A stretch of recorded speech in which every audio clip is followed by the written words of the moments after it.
శ్రీమాత్రే నమ. జయ గురు దత్తాత్రేయ నమ. ఈ వీడియోలో మనం శ్రీ క్రోధినామ సంవత్సర ఉగాది ఫలితాలు కన్యా రాశి వారికి ఏ విధంగా ఉండబోతున్నాయి అని పరిశీలిద్దాం. ఈ సంవత్సరం ఉగాది మనకి ఏప్రిల్ 9వ తారీఖున ప్రారంభమవుతున్నది. మరి కన్యా రాశి వారి యొక్క సంవత్సర బడ్జెట్ ఏ విధంగా ఉండబోతుంది అన్నది మనం ఈ సంవత్సర ఫలితాల్లో తెలుసుకుందాం. మరి ఈ కన్యా రాశి వారికి ఆదాయం 5, వ్యయం 5, అంటే వాళ్ళ యొక్క ఆదాయం ఖర్చు సమానంగా ఉన్నాయి. సరే, ఈ బట్టి ఈ సంవత్సరం మీరు జాగ్రత్తగా మీ యొక్క బడ్జెట్ సజావుగా సాగుతుంది. అయితే గత సంవత్సరంలో ఉన్నటువంటి అప్పులు మళ్ళీ క్యారీ ఫార్వర్డ్ అయ్యే అవకాశం ఉంది కాబట్టి రుణాల నుంచి బయటపడే అవకాశం ఈ సంవత్సరం పెద్దగా కనబడడం లేదు. సో ఆ కారణం వల్ల జాగ్రత్తగా మనకి 5 పాయింట్లు మనకి ఆదాయం వస్తుంది కాబట్టి కనీసం ఒక 4 పాయింట్లు అంటే ఒక 80% మీరు ఖర్చు పెట్టుకొని ఒక 20% మీరు రుణాలు తీర్చే ప్రయత్నం చేసుకుంటే, అంటే రుణం అంటే మీరు అప్పు ఉండే రుణమే కాదు, ఫైనాన్స్ రూపంలో కాదు, మనం చెల్లించవలసినటువంటి బాధ్యతలు కొన్ని ఉంటాయి. అంటే పెద్దవారికి ఇవ్వాల్సిందో, దేవాలయంలో దేవుడికి సమర్పించవలసిందో, లేదంటే ఎవరికన్నా నీడి వాళ్ళకి హెల్ప్ చేయడం, ఇవన్నీ కూడా బాధ్యతలుగానే రుణాలుగానే ఉంటాయి.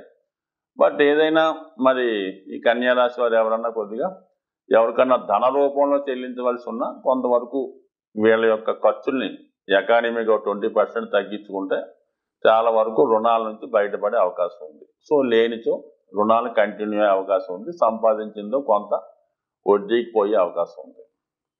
సో దానివల్ల నో డౌట్ మీరు ఏదైనా ఈ ప్లాన్ చేసుకుంటే ఫైనాన్స్ ప్లానింగ్ అంతా పర్ఫెక్ట్గా వెళ్తుంది.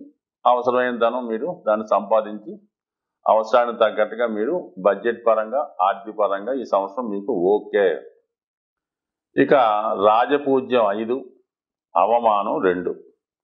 సో ఈ కారణం వల్ల ఏంటంటే మరి ఆ రాజపూజ్యం అవమానం అంటే మనకి ప్రమోషన్లు ఈ సంవత్సరం ఈ రాశిలో ఉన్నటువంటి ప్రభుత్వ ఉద్యోగులకి పదవిలో అభివృద్ధి మీరు కోరుకున్న విధంగా మీకు జీతము పెరుగుతుంది, పదవిలో అభివృద్ధి అది వస్తుంది. ఎటువంటి అవమానం జరగదు. అవమానం అంటే డిగ్రేడ్ అవ్వడం, ఏదైనా ప్రమోషన్ కాకుండా మిమ్మల్ని పక్కన పెట్టడం, ప్రమోషన్ లిస్టుని తప్పించడం, ఏదో సస్పెండ్ అవ్వడం, ఉద్యోగంలో ఏదైనా బ్లాక్ మార్క్ పడడం, ఇవన్నీ ఉండే అవకాశం లేదు.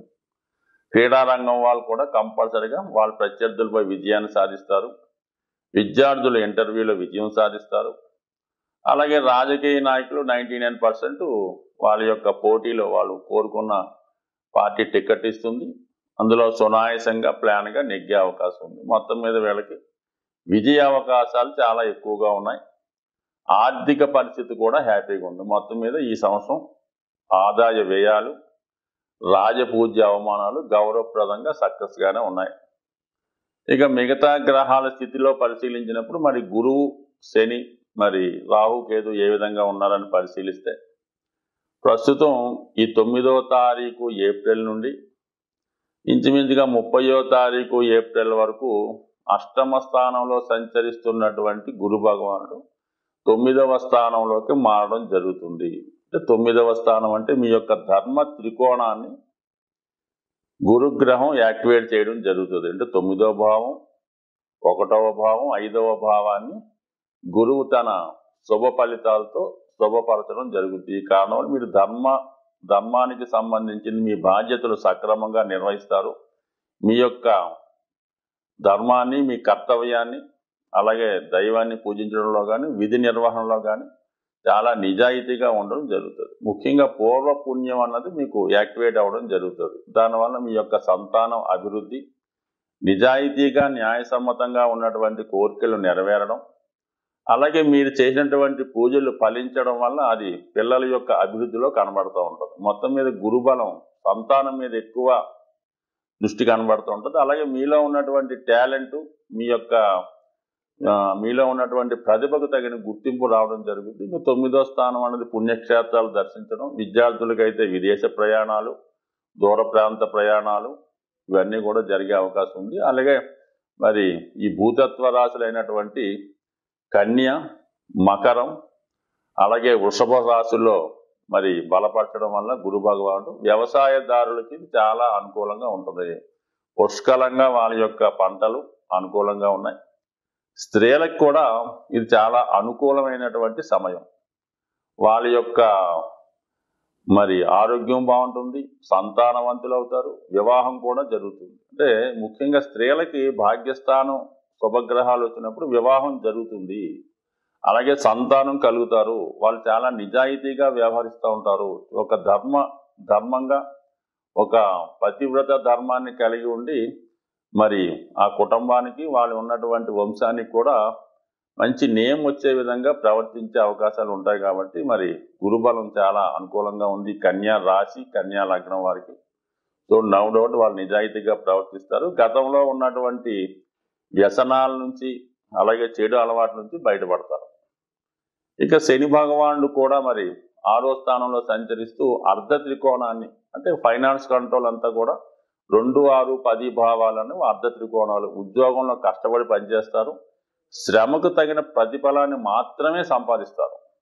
సో అలాగే వృత్తిలో ఎంత కష్టపడితే మీ యొక్క ధనం కూడా అంతే వచ్చే అవకాశం ఉంది. బట్ ఏదన్నా జాతకుడు ఈ సంవత్సరం క్రమశిక్షణతో వృత్తిని చాలా జాగ్రత్తగా నిర్వహిస్తూ బాధ్యతాయుతంగా ఉండే అవకాశం ఉంది. అలాగే నిరుద్యోగులకి ఈ సంవత్సరం ఉద్యోగ అవకాశాలు కూడా వచ్చాయి. మొత్తం మీద గురువు శని అర్ధ త్రికోణం అలాగే ధర్మ త్రికోణాలు బాగున్నాయి. ఇక కామ త్రికోణానికి వస్తే 3, 7, 11 రాహు ఆధీనంలో ఉండడం వల్ల మరి కొంతవరకు జాతకుడి యొక్క కోరికలు విపరీతంగా, అంటే మనకి అనుకూలంగా లేని కోరికలు, విదేశ సంబంధించిన కోరికలు, అలాగే విపరీతమైనటువంటి వాంఛలు జాతకుడికి ఏర్పడి తన యొక్క మానసిక స్థితిని వాళ్ళ నిజాయితీని ఇబ్బంది పెట్టే అవకాశం ఉంది. అలాగే మరి రాహు యొక్క 7వ స్థాన ప్రభావం వల్ల పరిచయం లేని వ్యక్తులతో కానీ, మనకి సమానం కాని వ్యక్తులతో రిలేషన్స్ పెంచుకోవడం వల్ల కానీ, వాళ్ళతో మరి కలిసి జీవించడం వల్ల జాతకుడి యొక్క పేరు ప్రతిష్టలు భంగపడి భ్రష్టుపడే అవకాశం ఉంటుంది. కాబట్టి సాధ్యమైనంత వరకు పరిచయం లేని వ్యక్తులతో పరిచయాలు పెంచుకోవడం కానీ, అర్హత లేని వ్యక్తులతో కలిసి సంచరించడం కానీ, సహజీవనం చేయడం కానీ చాలా వరకు తగ్గించుకోవాలి. అంటే కోరికల్ని కంట్రోల్ చేసుకోవడం వల్ల మరి జాతకుడు మిగతా 2 అనుకూలంగా ఉన్నాయి కాబట్టి ఒక మంచి వ్యక్తిగా, ధర్మాన్ని కాపాడే వ్యక్తిగా ఉండే అవకాశం ఉంది. బట్ లగ్నంలో ఉన్నటువంటి కేతువు సాధారణంగా ఇట్లాంటి విషయాలకి ఎంకరేజ్ చేయడు.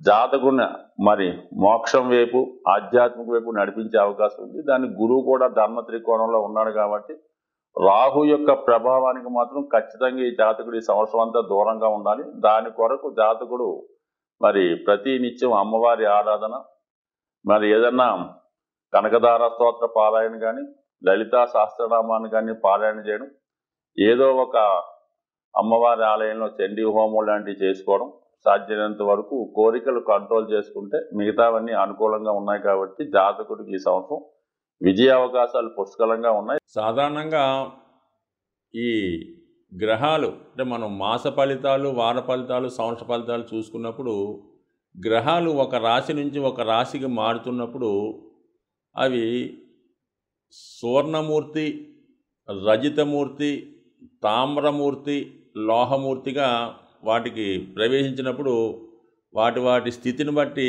ఈ విధంగా అవి యాక్ట్ చేయడం జరుగుతుంటుంది. ఉదాహరణకి ఏదో గురుగ్రహం మారితే కొన్ని రాశుల వారికి సువర్ణమూర్తిగా ఉండడం జరుగుతుంది. అద్భుతమైన యోగాన్ని ఇస్తూ ఉంటాడు ఆ రాశుల వారికి. కొంతమందికి తామ్రమూర్తిగా ఉంటాడు, కొంతమందికి లోహమూర్తిగా ఉంటాడు. అంటే ఈ లోహమూర్తిగా ఉన్న వాళ్ళకి మంచి స్థానంలోకి వచ్చినా కూడా ఇబ్బంది పెడుతూ ఉంటాడు. అదే రజితమూర్తిగా ఉన్న వాళ్ళకి కొంత మిక్స్డ్గా ఉండడం జరుగుతుంటుంది. ఇలా ప్రతి గ్రహానికి కూడా ఈ మూర్తి నిర్ణయం అనేది జరుగుతూ ఉంటుంది. సో ఆ కారణం వల్ల కూడా మరి గోచారరీత్యా ఇప్పుడు ఏలినాడు శని వచ్చింది, అదే సువర్ణమూర్తి అయితే పెద్ద ఇబ్బంది పెట్టడం. ఈ విధంగా అందరికీ ఒకే విధంగా ఉండదు, రాశులను బట్టి ఈ మూర్తి నిర్ణయం జరుగుతూ ఉంటుంది. ఇది కూడా గోచారంలో పర్టికులర్గా నిర్ణయించవలసిన విషయం. అది వ్యక్తిగతంగా మీరు పర్సనల్గా ఎవరన్నా జ్యోతిష్కుని చూపించుకున్నప్పుడు ఆ గ్రహం ఏ భావంలోకి వస్తుంది, అది ఏ మూర్తిగా నిర్ణయించడం జరిగింది అన్న విషయం మీదే ఆ ఫలితం ఆధారపడి ఉంటుంది. అలాగే గ్రహాలు మారినప్పుడు కూడా అష్టక వర్గు అని ఒకటి ఏర్పడుతుంటుంది. అంటే ఒక్కొక్క గ్రహం కొన్ని బిందువులు ఇస్తూ ఒక సామూహికంగా ఒక అష్టక వర్గు ఏర్పడుతుంటుంది. సో ఈ అష్టక వర్గులో విడివిడిగాను అష్టవర్గం ఉంటుంది, అన్నిటికీ కలిపి ఒక అష్టవర్గం ఉంటుంది. సుమారుగా శని మీ జాతకంలో ఒక 7 గ్రహాలు ఉన్న రాశి మీద, శని 7 బిందువులు ఇచ్చినటువంటి రాశి మీద సంచరించినప్పుడు అది ఏ భావమైన అద్భుతమైన ఫలితాలు ఇవ్వడం జరుగుతుంది. అది 11లోకి వచ్చినా కూడా శని భగవానుడు 0 బిందువుల మీద ప్రయాణిస్తుంటే ఎట్టి పరిస్థితుల్లో కూడా మీకు ఉపయోగించడం చాలా ఇబ్బంది పెడుతుంటాడు. అందువల్ల ఈ అష్టవర్గులో బిందువులు, ఈ మూర్తి నిర్ణయం రెండూ కూడా ఈ జ్యోతిష విధానంలో చాలా ఇంపార్టెంట్ అయినవి. ముఖ్యంగా గోచార సంబంధించిన విషయాల్లో ఈ 2 విషయాలు, అంటే ఒకటి ఈ మూర్తి నిర్ణయం, 2 ఈ అష్టకవర్గ బిందువులు పూర్తిగా పరిశీలించిన తర్వాత మాత్రమే ఆ గ్రహం ఇచ్చే ఫలితాన్ని నిర్ణయిస్తే ఇంకా అనుకూలమైనటువంటి అక్యురేట్ ఫలితాలు మీరు పొందగలిగే అవకాశం ఉంటుంది. ఇది ఎక్కువగా ఈ ఉత్తరాది రాష్ట్రాల్లోనూ తమిళనాడులో కూడా ఈ సిస్టాన్ని అమలు చేస్తూ ఉంటారు. సో మరి తీరుకున్న వాళ్ళు జ్యోతిష్కులు కూడా పరిశీలించవచ్చు. అలాగే జ్యోతిష్ అభిమానులు కూడా ఈ విషయాన్ని దృష్టిలో పెట్టుకొని మీరు జ్యోతిష్కుడిని సంప్రదించినప్పుడు ఈ విషయాన్ని కూడా తెలుసుకుంటే మీకు ప్రతి సంవత్సరం మీరు జన్మ జాతకంలో ఈ అష్టకవర్గు సీట్ ఒకటి ఉంటుందన్నమాట. రవికి ప్రత్యేకంగా, శనికి ప్రత్యేకంగా ఉంటుంది, అన్నీ కలిపి ఒకటి ఉంటుంది. అది తీసుకోవడం వలన మీకు మీరే రవి మారినప్పుడు ఎన్ని బిందువుల మీదకి వచ్చాడు, రవి 6 బిందువుల మీదకి వచ్చాడు, ఈ నెలంతా 100% బాగుంటుంది. రవి 4 బిందువులు వచ్చాడు, యావరేజ్గా ఉంటుంది. రవి 0 బిందువు మీదకి వచ్చాడు, చాలా దరిద్రంగా ఉంటుంది. సో ఈ విషయాన్ని కూడా మీరు గమనించి నిర్ణయించుకుంటే మీరు ఖచ్చితమైన ఫలితాలు పొందుతారు. జ్యోతిష్యం మీద నమ్మకం కూడా పెరిగే అవకాశం ఉంటుంది. స్వస్తి.